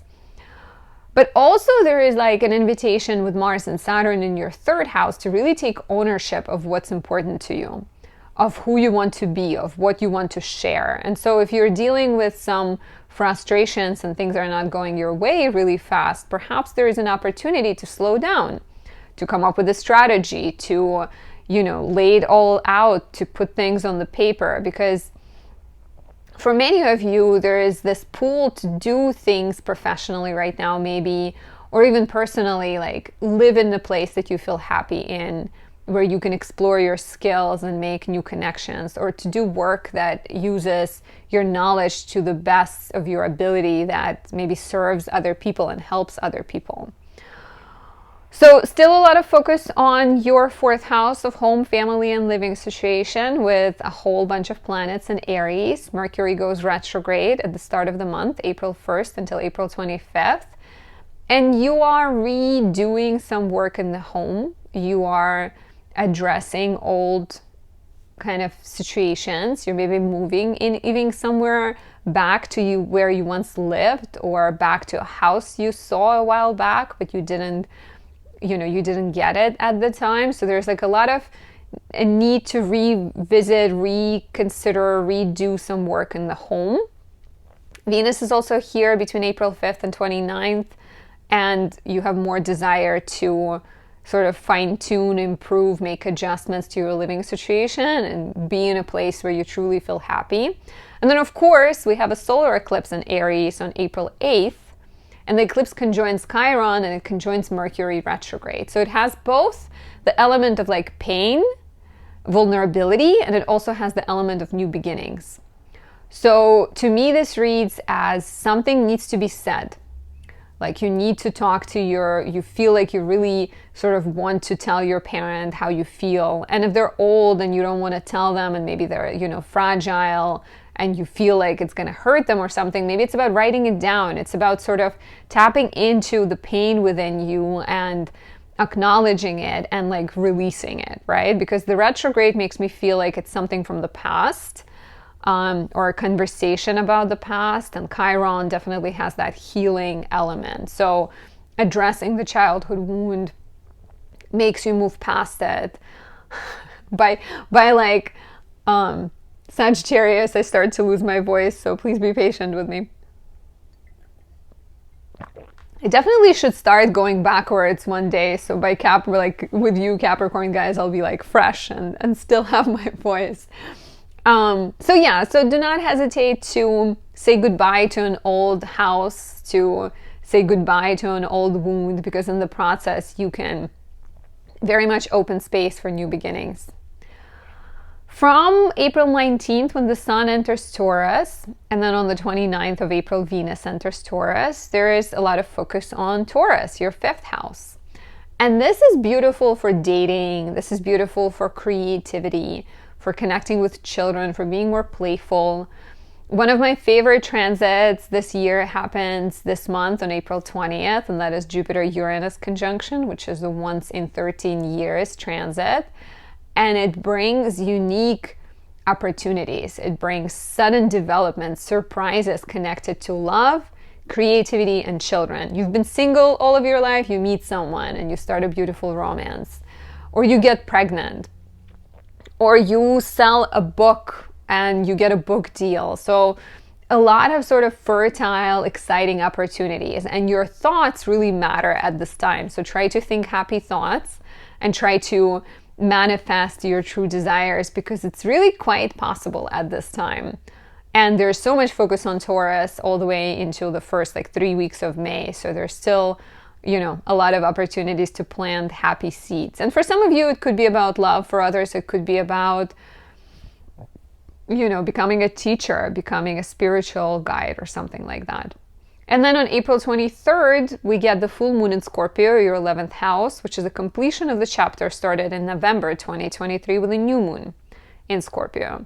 And here you're looking at your friendships, your networks, your career potentially, or your professional alliances, and you're closing or transforming something. So there could be, a friendship that is changing. Maybe it's because of the developments that are happening in your house of love, pleasure, creativity. There could be a dream you thought you used to have, you wanted to work at a corporate job and have a stable sort of salary. But because of the new developments, you're realizing that you're more open to being a freelancer, but doing what you want to do. And maybe there is an opportunity to still make decent money. So something is changing, I think, in the way you view your role in the world with this full moon. And so you may be completing a project, you're maybe letting go of a certain connection that is not aligned with your future goals. You're maybe changing your sort of social connections and changing your social life. And if you want to know more, book a reading with me on my website, anastasiadoesastrology.com. You also can become a subscriber to receive monthly horoscopes at the start of every month. Those are unique to you, and they describe what's happening in your chart specifically and give you guidance. You can also become a VIP subscriber to get the face-to-face conversation at the start of every month. Next, we have the lovely Aquarius rising. If you are an Aquarius rising in March, you were reinventing yourself and focusing on your appearance, maybe taking action, exercising with Venus and Mars in Aquarius. There could have been more focus on finances as you try to improve your financial situation with the Pisces action. And your life could have become more busier with more people to see, places to go. From like March 9th, when Mercury went into Aries, maybe your mind sped up, there was more ideas, there was more get-togethers, more short trips, just like overall more messages and things just being like busy, busy, busy. You could have also explored your skills and learned something new. And then the lunar eclipse in Libra on March 25th also brought attention to some outdated beliefs you have, to education-related matters, to maybe travel-related matters that needed to be transformed or addressed. Even writing projects or exams or, like some kind of like spiritual, ideological shift, I think could have happened. Please let me know, how was this eclipse that we just had, the lunar eclipse in Libra. In April, the focus on your money and values continues. Early in the month, the first 2 weeks of the month can be a bit more frustrating because we have Mercury going retrograde on the 1st, and Mercury retrograde is ruled by Mars conjoining Saturn on the 10th of the month, but give it 5 days on each side in your second house. So Mars conjunct Saturn could feel like it could make you feel like you feel stuck. Could make you feel stuck. It could make you feel like you don't have enough resources you need. Maybe you don't have enough knowledge. There's some kind of frustration connected to money, some kind of disagreements about the resources, or just an overall sense of feeling stuck. That's what keeps coming to mind. But make sure you're not kind of acting out of frustration, but instead try to take a step back and rethink your approach and rethink what's important to you. Mars-Saturn conjunction definitely activates or affects the first 2 weeks of the month because Mars rules Aries, and we have the Sun, Mercury, Venus from April 5th, all in Aries. And so the action in Aries is very much impacted by this frustration that you're feeling. And so Aries season is highlighting your house of skills, your desire to start a business, your desire to write, your desire to maybe express your knowledge, right? And so something is stopping you. Maybe you don't have enough money, maybe you don't have enough support. And so like Mercury goes retrograde between the 1st of the month and the 25th of the month, and you're needing to rethink your approach. You're literally needing to rethink your schedule, your everyday life, the technology you use. There could be an opportunity to maybe declutter, like literally get rid of some subscriptions that you have that are maybe not serving you. Not my subscription though, because because I do my best. I'm here. I'm like I do important work. So keep Anastasia does astrology subscription. But if you have like a subscription to some juice place that you never go to, or a subscription to a magazine that you no longer read. So the Mercury retrograde in the third house, ruled by Mars in the second house, could be an invitation to like declutter, to rethink your relationships, to have some important conversations with siblings or neighbors. Like, if you feel like they're not letting you live to your fullest potential.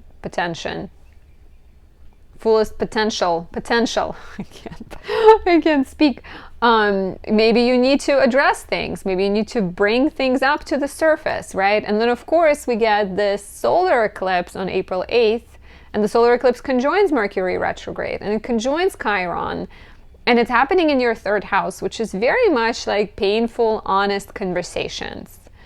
Bringing something while being honest, while being sensitive and caring, being kind of real with people and trying to kind of, get in touch with your voice and your boundaries. Could also be a very inspired transit where you're bringing back an old project and giving it another chance, giving your feelings a voice. You can also write something important at this time because you're kind of like talking about pain and you're talking about vulnerability, and you're turning that into a podcast, into a blog, into something that is like deeply powerful and important to you. So a big question here is like, what is worth fighting for with Aries, right? Like, what is worth your tears and your blood and sweat? And so the opportunity is very much to like invest into that. From April 19th, the sun enters Taurus, your fourth house. Love the beautiful transit that is a once in 13 years transit, Jupiter Uranus conjunction on April 20th in your fourth house of home, family, and living situation. Venus also comes here on the 29th. So it's like Taurus, the energy starts to shift into Taurus from April 19th mark. So the Jupiter Uranus conjunction is really beautiful, and you start to feel it like probably 10 days before, 10 days after. So it's not just April 19th and 20th. And here you're looking at your home, and there's opportunities to expand your home, to maybe move into a bigger house. You're maybe getting a chance, like, family helps you put a down payment on the house. You're maybe receiving an inheritance, but like some kind of positive energy. Maybe you're connecting with your family. Maybe you're feeling like you guys finally understand each other, kind of getting closer with people you love. So beautiful time to make investments in real estate, to spend time with family, to even like, expand your home or bring like a dog or a child. You might be bringing a child into the mix at this point too. So I love that. And then on April 23rd, we get the full moon in Scorpio, your 10th house, which brings attention to your sector of career, status and reputation. And so I wonder, with all the changes that are potentially happening in your home, if you're moving, if you're buying a bigger property, if you're starting a family, there's very much a need to address your house of career and make some changes there, right? Like something might be dying professionally. Maybe you're changing careers and letting go of a job. Maybe you're changing your schedule. Maybe you're changing your positions and like opening more space for being in the home, being with people you love, potentially. It can also be the time when you're completing a work project and getting kind of rewarded and recognized for the hard work that you've been doing. Let me know how this resonates, and if you want to know more about the month to come, become a subscriber on my website, anastasiadoesastrology.com. I send out written horoscopes at the start of every month, breaking down all of the transits and talking about what's happening for you personally. You can also get a VIP subscription, which is a 30-minute conversation every month, which also breaks down the month to come. Now the lovely Pisces rising. So if you're a Pisces rising in March, you were still dealing with sort of a need to be private, maybe feeling a little bit more introspective because Mars was in your 12th house until March 22nd. At the same time, all of the Pisces energy could have encouraged your reinvention as you consider changing your look, taking better care of your health, maybe rethinking what's important to you. A lot of focus could have been on you, your identity, your priorities, your values. There could have been, from March 9th, there could have been more attention on making money, paying money, taking care of your debts, and, like figuring out a better financial situation. Maybe you've been applying for jobs, maybe you've been settling debts, anything like that is a possibility. And the lunar eclipse in Libra on March 25th would have also potentially been about money, but also very much about relationships with other people. What is fair? What is important? What is worth your time versus which relationships may have run their course, which connections, which jobs, which agreements no longer feel like they satisfy you. What was that eclipse like? Let me know. In April, there's still focus on you. Saturn is still in your first house. Will be there for a while until February 2026. But Venus is here until April 5th, and Mars is here pretty much the entire month until April 30th. So April 3rd, April 29th are really beautiful days. You feel dreamy, romantic, inspired, maybe more chill, which should be good, right? With Saturn sort of taking some of your chill away. But I think I look at the first couple of weeks of the month as more challenging because we also have Mars coming together with Saturn.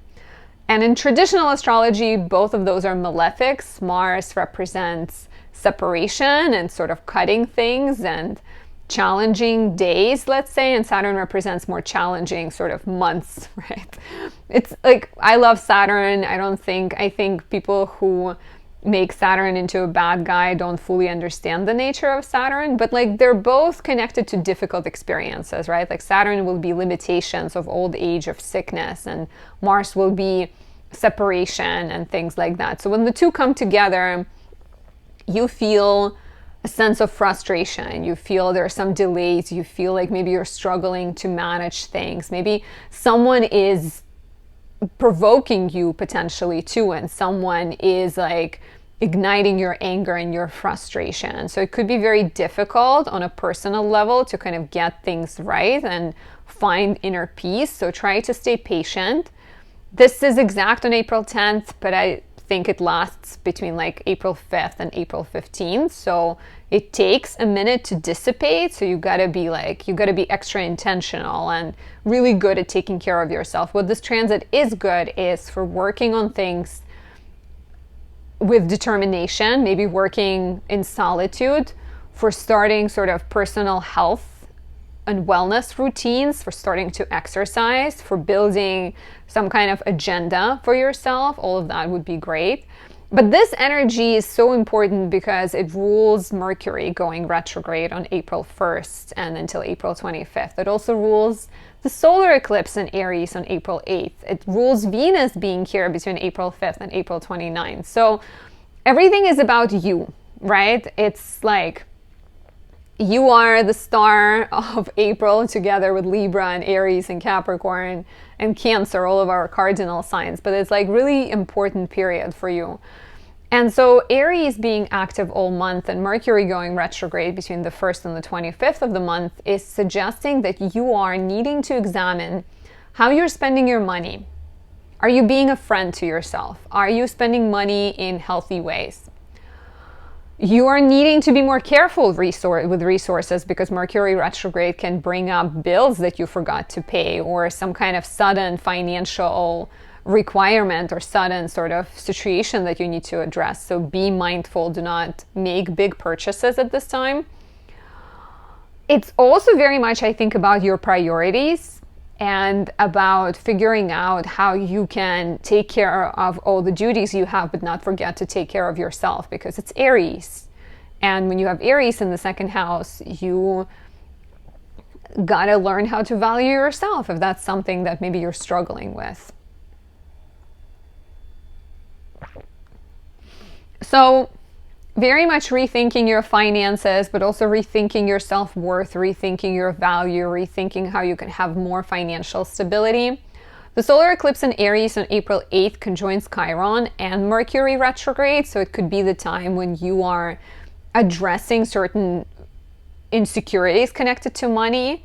You can also be feeling extra vulnerable and sort of doubtful of yourself. It could also be the time to have painful but important conversations about what's important to, let's say, you and your partner, or what's important to you and your boss, for example, and sort of address the elephant in the room if there is something that needs to be addressed. And as a result, you can either cut, because once again, Mars and Saturn, maybe you will be like just like chopping things out of your life that are not healthy, or you can get closer. You can move forward and you can understand the other person better potentially. From April 11th, we get the Mercury Cazimi, and I think the energy starts to improve a little bit. On April 19th, the Sun enters Taurus, and on April 20th, we have a rather very exciting transit, and that is Jupiter Uranus conjunction. This is a once in 13 years conjunction that is happening in your third house. And so I would give it like about 10 days on each side. I'd say you start to feel it from April 10th until April 30th. And here we're looking at surprises, sudden opportunities, lucky breaks that involve communication, writing, like getting a writing deal, that involve siblings and neighbors. So it could also potentially have to do with you moving, with you making a lucky connection with a neighbor, meeting someone who is exciting, maybe even, romantically interesting to you. Maybe you, it's also a really good time around this time, because third house rules your neighborhood, to just be out and about and to see and be seen and to chat with people, because you never know. Literally, you can run into someone and they offer you like a job at a local radio station. They tell you, I love your voice so much, will you do it? And you're like, sure, why not? I do have a beautiful voice, say you who has Taurus in the third house. So I think there is exciting opportunities to take ownership of your skills, maybe even to study something new, because third house deals with like applied knowledge. So studying Reiki, studying astrology, studying yoga, studying massage, anything like that could be beautiful. And travel and writing, definitely a good time for that. And then on April 23rd, we have a full moon in Scorpio, your 9th house, which brings attention to your house of education, travel, and legal matters. But like big travel, big sort of knowledge, right? Kind of philosophical questions. And here it's a completion of the chapter started in November 2023, and I could see this as you completing a course of study. Both of those are very connected, right? Like Jupiter Uranus is giving you an opportunity to apply your knowledge. And so the full moon in the 9th house is saying that there is something you need to complete. There is, like I said, maybe an exam you need to take. There is maybe a trip you need to go on to in order to learn what you're trying to learn. There is also a move potentially that can be happening at this time. Maybe you're closing a legal matter, closing some kind of chapter of your life where you used to be a lawyer and now you're becoming a teacher, or you're becoming a writer. So both, I think, like literal changes around education, travel, legal matters, writing and publishing, but also potentially very much like ideological shift that needs to happen, where you allow yourself to reach your fullest potential and you allow yourself to sort of be happy. But maybe you're moving to Paris. I know there is at least one Pisces rising that really wanted to move to Paris. I'm curious if she has or she hasn't. And that is it. Thank you for being here. Thank you for listening. If you haven't subscribed, do it now. Right now, it's there. And have a beautiful April. I hope your eclipse season is going well. Please let me know. And if you want to know more, you can always become a subscriber on my website, anastasiadoesastrology.com. I send out monthly horoscopes at the start of every month, giving you all of the important dates, looking at your personal chart and guiding you through the difficult and the positive times. Thank you for being here. I'll talk to you soon. Bye.